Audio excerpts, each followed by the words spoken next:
Clinics త్రాయా కావచ్చు, neo skin కావచ్చు, ఓరా hair and skin clinics కావచ్చు, ఇవన్నీ కూడా వినడానికి చూడడానికి చాలా హైఫైగా కనిపిస్తాయి. కానీ ఈ లోపల మాత్రం అసలు మినిమం రూల్స్ ఏమి ఉండాలి క్లినిక్ కి సంబంధించి అనే రూల్స్ అయితే ఎవ్వరూ పాటించడం లేదు.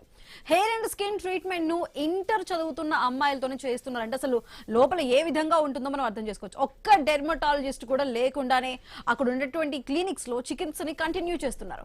మనం చూస్తున్నట్టు ఇక్కడ ఆల్రెడీ ఇప్పటి వరకు మనం విన్నాం ఈ టీజీఎంసీ సభ్యురాలు కూడా తొలిసారి తనిఖీల్లో పాల్గొన్నప్పటికీ కూడా అసలు ఎన్ని షాకింగ్ విషయాన్ని బయటకు వస్తున్నాయో మనం విన్నాం. సో ఈ త్రాయా, నియో స్కిన్, ఓరా ఇవి మాత్రమే కాదు మిగిలిన క్లినిక్స్ చాలా మటుకు కూడా ఇవన్నీ చూడడానికి హైఫైగా చాలా బిందాస్ గా కనిపిస్తూ ఉంటాయి. పైన పట్టారని లోన్ల లొటారంగా తర్వాత లోపలికి వెళ్ళిన తర్వాత అర్థమవుతుంది. సో మొత్తం ఈ 3 చోట్ల కూడా క్లియర్ కట్ గా అసలు ఒక్క డెర్మటాలజిస్ట్ కూడా లేకుండానే ట్రీట్మెంట్ అనేది కంటిన్యూ చేస్తున్నారు. అయితే అక్కడ లోపల ఉన్న వాళ్ళందరూ కూడా ఇంటర్ చదివే విద్యార్థుల చేతే ఈ ట్రీట్మెంట్ ని చేస్తున్నారంటే ఇంటర్ చదివి వాళ్ళకి ఒక ట్రైనింగ్ ఇచ్చినంత మాత్రాన వాళ్ళు ఆ ట్రీట్మెంట్ చేయడానికి అర్హులు అవుతారా? ఎందుకంటే వారికి ఉన్న నాలెడ్జ్ ఒక సామాన్య ప్రజలకి ఏ విధంగా ఉంటుందో అంతే. జస్ట్ ఒక మిషన్ ఇచ్చి మీరు ఈ ట్రీట్మెంట్ చేయండి అన్నంత మాత్రాన వాళ్ళు ఏమి స్పెషలిస్టులు అయిపోరు. కానీ అదే విధంగా వీళ్ళందరూ కూడా ఇటు బట్టతలకి మోకాలకి లింక్ పెట్టినట్టుగా వీళ్ళతోనే కాదు డెంటిస్టులతో కూడా ట్రీట్మెంట్ చేస్తున్నారు. అసలు డెంటిస్టులకి ఈ హెయిర్ అండ్ స్కిన్ ట్రీట్మెంట్ కి సంబంధించి అసలు పూర్తి వ్యత్యాసం ఉంటుంది. ట్రీట్మెంట్ లో కూడా వాళ్ళకి తెలిసిన విధానం కావచ్చు ఏదైనా అయినప్పటికీ కూడా అక్కడ డెంటిస్టులు చేతే ట్రీట్మెంట్ కంటిన్యూ చేస్తున్నారంటే మనకు అర్థమవుతుంది అసలు లోపల ఎంత దాందా అనేది కంటిన్యూ అవుతుందో. వాళ్ళు మాత్రమే కాకుండా ఇంకా అప్పుడప్పుడే పాస్ అయిన ఎంబీబీఎస్ పాస్ అయ్యి బయటకు వచ్చినటువంటి డాక్టర్లు కూడా అక్కడ వారిని స్పెషలిస్ట్ డాక్టర్లుగా కూడా బిల్డప్ ఇస్తున్న సిచ్యువేషన్ ఉంది. అంటే కన్సల్టేషన్ తీసుకున్న తర్వాత కూడా వాళ్ళే వస్తున్నారు, వాళ్ళే ట్రీట్మెంట్ ఇస్తున్నారు, వాళ్ళే డాక్టర్లుగా కూడా చలామణి అవుతున్నారు. కానీ జస్ట్ ఎంబీబీఎస్ పాస్ అయిన తర్వాత వాళ్ళకి ఒక స్పెషలైజేషన్ చేయాల్సి ఉంటుంది ఈ కోర్సులోకి రావడానికి. ఆ స్పెషలైజేషన్ అయిన తర్వాత మాత్రమే వాళ్ళు ట్రీట్మెంట్ ఇవ్వడానికి అనుమతి పొందుతారు. కానీ అవేమీ లేకుండానే ఈ ఆన్లైన్ కన్సల్టేషన్ వైద్యులు కూడా అప్రూవ్డ్ డాక్టర్లుగా బిల్డప్లు ఇస్తున్నారు. వాళ్ళెవరూ కూడా ఈ క్లినిక్స్ లో ఉన్నటువంటి వాళ్ళు ఎవరు కూడా అప్రూవ్డ్ డాక్టర్స్ కాదు అని నిజం అయితే బయటకు వస్తుంది. అయితే ప్రస్తుతానికైతే ఈ 3 క్లినిక్స్ కి సంబంధించి నోటీసులు అయితే ఇచ్చారు. కానీ ఇంకా అసలు ఈ లోపల ఏ విధంగా జరుగుతుంది ఇవి కాకుండా ఇంకా మన తెలంగాణలోనే ఎన్నో వందల క్లినిక్స్ ఉన్నాయి. సో 100 క్లినిక్స్ కి సంబంధించి ఎన్నో అడ్వర్టైజ్మెంట్స్ మనం జస్ట్ హెయిర్ ఫాల్ అవుతుందని చెప్పి మనం మొబైల్లో జస్ట్ ఒక్కసారి మనం అడిగామంటే చాలు అక్కడ ఎన్నో యాడ్స్ వస్తూ ఉంటాయి. అదేవిధంగా ఎన్నో క్లినిక్స్ కి సంబంధించి కూడా వస్తూ ఉంటాయి. అసలు ఇటువంటి క్లినిక్స్ ని మనం ఎలా గుర్తించాలి? వీటిలో కొన్నిటికి సంబంధించి అంటే కొన్ని హై ప్రొఫైల్ ఉన్నాయని చెప్పి మనం నమ్మి దాంట్లోకి వెళ్తే హై ప్రొఫైల్ ఉంటే మనకి ట్రీట్మెంట్ కూడా అదే విధంగా మంచిగా వస్తుంది కదా అని చెప్పి ఒక ఆశ ఉంటుంది. కానీ వీటిని మనం ఎలా గుర్తించాలి? ఒకసారి మనం ఇదంతా మాట్లాడతాం. మా ప్రతినిధి రత్నకుమార్ ఉన్నారు. రత్నకుమార్, సో ఓవరాల్ గా ఇటు చూసుకుంటే ఇటు డాక్టర్ శివరంజని గారు చెప్పిన విషయం కూడా ఏంటంటే మంచి క్లినిక్ ఏముందో చూసుకొని ప్రతి ఒక్కరు కూడా దానికి వెళ్ళాలి అంటున్నారు. కానీ ఇక్కడ ఉన్నవన్నీ కూడా మన కళ్ళకి కనిపించేది హైఫైగా ఉంటే అది మంచిది అనే ఒక భ్రమ మనకు ఉంటుంది. అలాంటప్పుడు ఇప్పుడు మనం ఒక మంచి క్లినిక్ కి వెళ్ళాలి అంటే దాన్ని ఏ విధంగా చూస్ చేసుకోవాలి? అక్కడ డాక్టర్లకి సంబంధించి ఒక సర్టిఫికేషన్ లేకుండా ఒక అప్రూవ్డ్ డాక్టర్ లేకుండా ఇటువంటి క్లినిక్స్ అన్ని రన్ అవుతున్నాయి.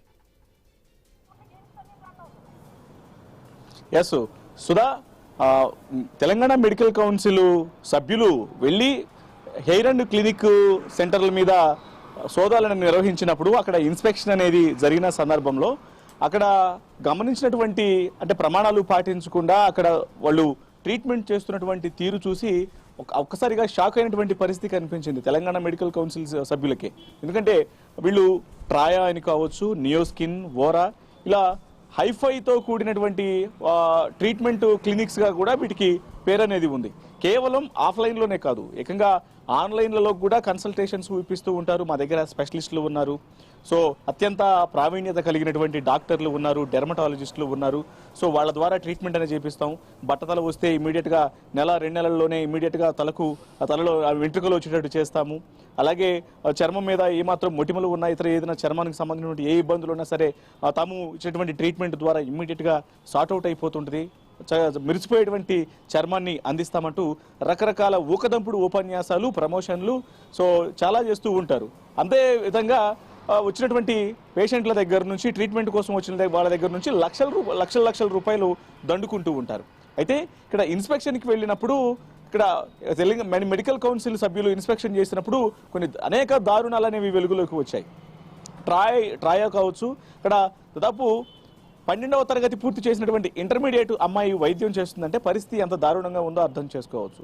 కేవలం డెర్మటాలజిస్టు చేయాల్సినటువంటి ట్రీట్మెంట్ని ఒక డెంటిస్ట్ చేస్తూ ఉన్నారు అంటే వీళ్ళు ఎంతలాగా ప్రజలను మోసం చేస్తున్నారు, మాయం చేస్తున్నారు అనేది దీన్ని బట్టి అర్థం అవుతుంటుంది. అప్పుడే ఎంబీబీఎస్ పూర్తి చేసుకుని వచ్చిన వాళ్ళకి ఒక జనరల్ ఫిజిషియన్గా కూడా కనీసం ప్రాక్టీస్ అనేది మొదలు పెట్టిన వాళ్ళు ఏకంగా హెయిర్ అండ్ క్లినిక్కి సంబంధించిన ట్రీట్మెంట్ చేస్తూ ఉంటారు.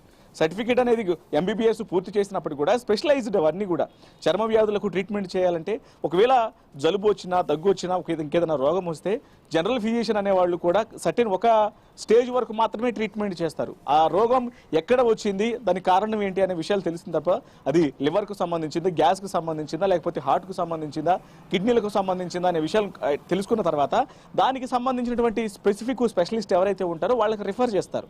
కానీ వీళ్ళు అలా కాదు. ఏదొచ్చినా సరే అప్పుడే కొత్తగా ఎంబీబీఎస్ని ఒక డిగ్రీ అనేది వచ్చింది కాబట్టి సో వాళ్ళని తీసుకొచ్చి ఇక్కడ కూర్చోబెడితే వీళ్ళే ట్రీట్మెంట్ చేస్తే వాళ్ళు ఆల్రెడీ లైసెన్స్, వాళ్ళకి ఆల్రెడీ పట్టా ఉంది అనేటువంటి పేరు చెప్పొచ్చు అంటూ ఈ రకమైనటువంటి మోసాలు అనేవి చేస్తూ ఉన్నారు. సో ఇదంతా కూడా ఈ దారుణ ఘటనలు అనేవి కూడా 2 రోజుల క్రితం జరిగినటువంటి ఇన్స్పెక్షన్లో, మెడికల్ కౌన్సిల్ చేసినటువంటి ఇన్స్పెక్షన్లో వెలుగులోకి వచ్చాయి. వీటన్నిటిపైన వాళ్ళకి నోటీసులను జారీ చేయడం జరిగింది. ఇటు హైదరాబాదు మెడికల్ సంబంధించినటువంటి హెల్త్ ఆఫీసర్లు అందరూ కూడా డిస్ట్రిక్ట్ హెల్త్ ఆఫీసర్స్ వీళ్ళపైన ఖచ్చితంగా చర్యలు తీసుకోవాల్సినటువంటి అవసరం అయితే ఉంటుంది. ఎందుకంటే నోటీసులు పంపించిన తర్వాత వాళ్ళ మీద చర్యలకు తీసుకుంటే మరలా ఇటువంటివి రిపీట్ అవ్వవు. కాకపోతే ఇక్కడ దారుణమైన ఘటన ఏంటంటే వీళ్ళందరూ కూడా బ్యాక్ ఎండ్లో మేనేజ్ చేస్తూ ఉంటారు అన్నటువంటి ఆరోపణలు అనేవి కొన్ని సంవత్సరాల నుంచి చూస్తూ ఉన్నాం.